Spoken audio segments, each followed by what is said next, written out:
अभी 2 न्यूज़ आई थी और दोनों काफ़ी शॉकिंग थी। एक इंडिया में एप्पल की थी, उन्होंने अपने रेट बढ़ा दिए मैकबुक्स के और बहुत बड़े मार्जिन से बढ़ाए हैं। लाइक इतना एप्पल अक्सर करता नहीं है। आईफ़ोन उन्होंने रोक लिया, पर ये एक्सपेक्टेड है कि जब अगला आईफ़ोन आएगा अभी 18, उसमें वो उसे बढ़ा देंगे। लाइक पिछले वाले आईफ़ोन से महंगे प्राइस पे वो लॉन्च होगा। तो पहले इसका लोगों को आइडिया लगा कि इसलिए कर रहा है कि जो इंडियन करेंसी है वो गिर रही है, इसलिए ऐसा हो रहा है। पर ऐसा नहीं है, वो बताता हूँ क्यों। और फिर एक और न्यूज़ आई थी कि गूगल ने मेटा, मतलब जो फेसबुक है, ज़करबर्ग की मेटा, उसे जेमिनाई का एक्सेस रिस्ट्रिक्ट कर दिया है। रिस्ट्रिक्ट इन द सेंस कि जितना वो टोकन जनरेट कर रहे थे उस पर कुछ लिमिट लगा दिया कि इससे ज़्यादा मत करना। और ये बहुत ही ज़्यादा शॉकिंग न्यूज़ थी, एप्पल वाली न्यूज़ से भी ज़्यादा। क्योंकि जेमिनाई को अक्सर लोग रेस में उतना आगे मानते नहीं, उन्हें लगता है कि ठीक है ओपन एंथ्रोपिक में है ना, उसके बाद जेमिनाई है, पर जेमिनाई तक ने रिस्ट्रिक्शन लगा दिया मेटा पे टोकन यूसेज के ऊपर। तो ये क्वेश्चन उठा कि भाई ऐसा कितना यूज़ कर रही है कंपनी से सबको। लिटरली मेटा को नोटिफिकेशन निकालना पड़ा कि भाई हम रैशनिंग कर रहे हैं। जैसे खाने का रैशनिंग नहीं करते कि इसे बस इतना मिलेगा, पावर की रैशनिंग। उन्हें टोकन की रैशनिंग करनी पड़ी कि भाई बस इतना टोकन ही यूज़ करना, क्योंकि और आने नहीं वाला है हमारे पास। गूगल ने रिस्ट्रिक्ट कर दिया है। और खाली मेटा के लिए नहीं, बाकी कंपनीज पे भी कुछ कुछ रिस्ट्रिक्शन लगानी स्टार्ट कर दी है कि बस तुम्हें इतना करना है, इतना करना है या उतना करना। तो ये दो न्यूज़ थी, और ये दोनों थोड़ी थोड़ी इंटर रिलेटेड हैं। और ये दोनों इंटर रिलेटेड हैं तीसरी बड़ी चीज़ से दुनिया में हो रही है। तो बेसिकली जेपी मॉर्गन ने रिसर्च करा भी कि जो ये डेटा सेंटर बन रहे हैं, डेटा सेंटर, ये 2030 तक इस पे 6 कंपनियां 5.5 ट्रिलियन इन्वेस्ट करने वाली हैं। 5.5 2030 तक। ये 5.1 था एस्टिमेट 3-4 महीने पहले, भी 5.5 हो गया है। और इसमें 4.1 ट्रिलियन ये लोन लेके करने वाली है। लोन लेके ये 5.5 में से 4.1 ट्रिलियन इन्वेस्ट करेंगे डेटा सेंटर में।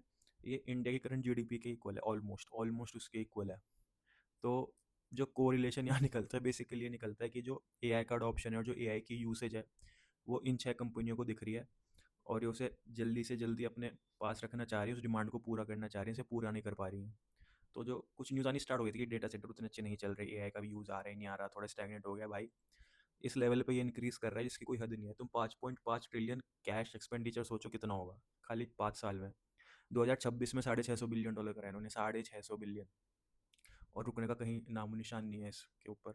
अब इसके फिर दो तीन इफेक्ट चल रहे हैं। पहला, जितना एंटरप्राइजेस को इंटेलिजेंस चाहिए, कंप्यूट चाहिए, उतना ये हाइपर स्केलर नहीं दे पा रहे हैं, तो ये बढ़ाना चाह रहे हैं।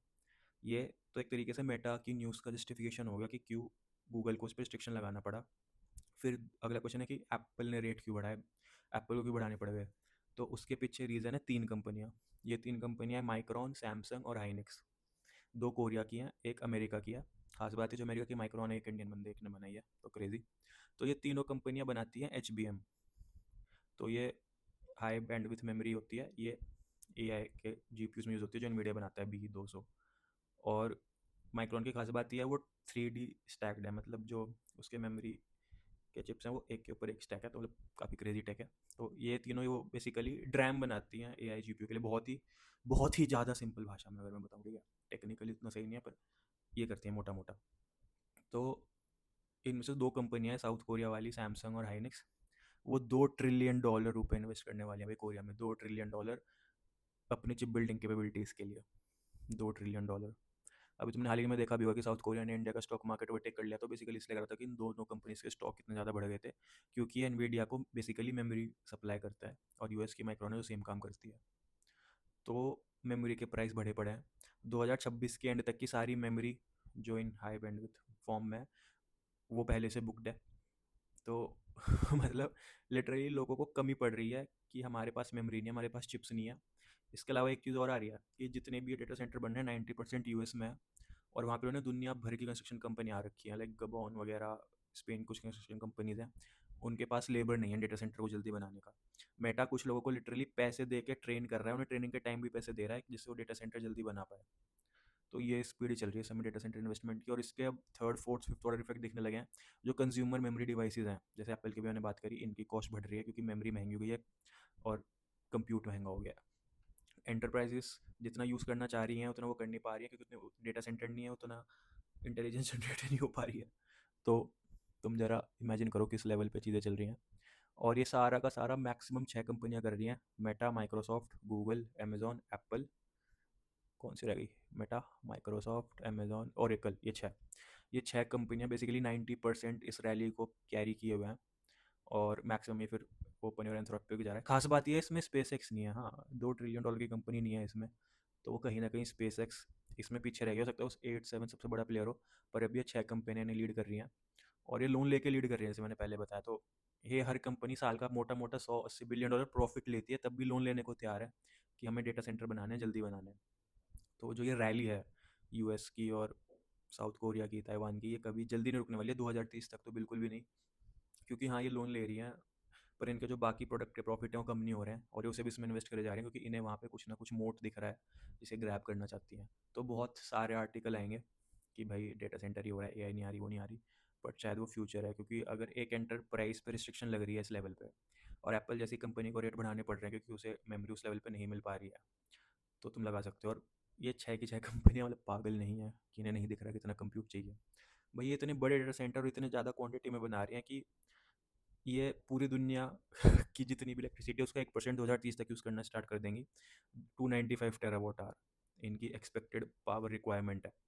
तो पावर, कूलिंग, मेमोरी, कंप्यूट, ये सारी इंडस्ट्रीज़ में आग लगी पड़ी है और ये रुकने नहीं वाली है। और इसका एक नेगेटिव असर हमें एज अ जनरल कंज्यूमर होगा, क्योंकि जिस भी डिवाइस में देखो बेसिकली मेमोरी और कंप्यूट है वो महंगा होगा, क्योंकि उन्होंने सब कुछ बुक कर रखा है, सब कुछ। अब सैमसंग और हाइनिक्स खुद खाली अपने B2B सेगमेंट के लिए 2 ट्रिलियन, भाई $2 ट्रिलियन ना G20 की कुछ कंट्रीज़ की जीडीपी नहीं है, ठीक है, उतना वो कैश इन्वेस्ट करने वाली है कोरिया में। और मतलब बेसिकली अलग ही चीज़ चल रही है। और सबके दिमाग में अभी 2030 है कि 2030 तक क्या होगा, क्योंकि तब जाके थोड़ी स्पेंडिंग शायद रुक सकती है। और जितना मेरा मानना है, मुझे लगता है उसके बाद एक नया फेज स्टार्ट हो जाएगा भाई 2030 के बाद। इनमें से कुछ हो सकता है सही से कैप्चर ना कर पाए मार्केट, जैसे स्पेस एक्स नहीं कर पाया था, पर इन 6 को जो दिख रहा है और जो इन्वेस्ट करे जा रहे हैं, so they see something and they want to capture it, and it is not stopping. और इंटेलिजेंस ना, पता है, एक ऐसी चीज़ है कि अगर तुम जीपीटी यूज़ करते हो, क्लाउड यूज़ करते हो, जेमिनाई यूज़ करते हो, कुछ भी यूज़ करते हो, अगर तुम पे उसका इनफिनिट एक्सेस हो, तुम उसे 24 घंटे यूज़ करते रहोगे भाई। मतलब, और तुम किसी भी फील्ड में हो, तुम स्टूडेंट हो, तुम टीचर हो, तुम सॉफ्टवेयर इंजीनियर हो, तुम मार्केटिंग में हो, फाइनेंस में हो, ऑपरेशंस में हो, किसी भी फील्ड में हो, if you have a capability to use it for an amount of time, you will use it for an amount of time. There is no one who can stop you, और you will not stop yourself भाई, क्योंकि हम realise नहीं कर रहे हैं इसकी capabilities. अभी भी अगर तुम में से किसी पे चैट जीपीटी का वो मैक्स और एंथ्रोपी का मैक्स है ना, वो खुद बताते हैं कि जो हमारा एवरेज यूजर है वो 1% भी यूज़ नहीं करते थे, हम उसकी कैपेबिलिटी दे रहे हैं। और अगर किसी ने पूरी यूज़ कर ली, हम इस पे पता नहीं कितने सैकड़ों डॉलर रुपए खो देंगे। तो ये सीन है। तो हाँ, तो कंज्यूमर डिवाइसेस बढ़ने वाले हैं। बड़े एंटरप्राइजेस को कंप्यूट हो सकता है आगे ना मिले, और अगर मिले तो कॉस्ट बढ़ावा मिलेगा, क्योंकि इन कंपनी को इवेंचुअली प्रॉफिट दिखाना पड़ेगा। फिर बेसिकली कोई एस्टिमेशन का टाइम आने वाला है पुराने टाइम की तरह कि भाई इतनी बिजली यूज़ करनी है, इतने रुपए की आती है। तो उस मतलब इंटेलिजेंस भी एक बैलेंस शीट पे तुम्हारा कॉस्ट, एक मेजर कॉस्ट फैक्टर बनने वाला है, कि तुम्हारी बैलेंस शीट में जैसे सैलरीज होती थी, इलेक्ट्रिसिटी होती थी, मटेरियल होता था, उसमें कंप्यूट, मतलब इंटेलिजेंट कंप्यूट, तुम्हारे एपीआई की कॉस्ट एक अलग सेक्शन बनने वाला है। और वो बहुत मेजर सेक्शन बन सकता, हो सकता है 10-15% भी हो, अब किसी को नहीं पता। और इन कंपनीज़ को ये दिख रहा है। और अभी कंज्यूमर का तो आइडिया ही नहीं है, मतलब मुझे भी आइडिया नहीं है, किसी को नहीं है कि वो किस लेवल पे जा सकता है। क्योंकि अगर वो इतना ज़्यादा इंटीग्रेट हो गया सिस्टम्स में, तो हो सकता है इंसान मतलब $100 महीना भी देने को तैयार हो जाए, एक आम इंसान भी, किसी को नहीं पता। तो देखते हैं। बाकी बहुत वीडियोज़ होंगी जिसमें कहेंगे कि डेटा सेंटर रुक गए, ये हो गया, वो हो गया। भाई कहीं नहीं रुक रहे। ये पैसे ले लेके, भाई लोन पे पैसे लेके कर रहे हैं, ये लोन पे बॉन्ड निकाली जा रही हैं गूगल वगैरह के, लो बॉन्ड लो, इतना परसेंट लो, पर हम बनाएंगे। तो 2030 तक देखते हैं। 5.5 ट्रिलियन, भाई 650 बिलियन खाली इस साल हुआ है, 1.1 ट्रिलियन अगले साल। तो मतलब रैली चल रही है दुनिया भर में। इसमें बस दुख की बात ये लगती है कि इसमें इंडिया कहीं नहीं नज़र आता है। कोई कंपनी मेमोरी में नहीं है, कूलिंग में नहीं, इस तरह से नहीं है। डेटा सेंटर बनेंगे यहाँ, पर वो बेसिकली कंपनी ही बना रही हैं, क्योंकि उन्हें दिख रहा है क्राउड है, इन्हें भी इंटेलिजेंस तो प्रोवाइड करानी है, तो इसलिए। पर हाँ, यही थी वीडियो की। कॉस्ट बढ़ने वाली है भाई मेमोरी की, इंटेलिजेंस की। और अपना एंटरप्राइज सेट कर रहे हो तो इस हिसाब से करना कि भाई अब इंटेलिजेंस एक मेजर कॉस्ट फैक्टर होने वाला है तुम्हारी हर कंपनी का।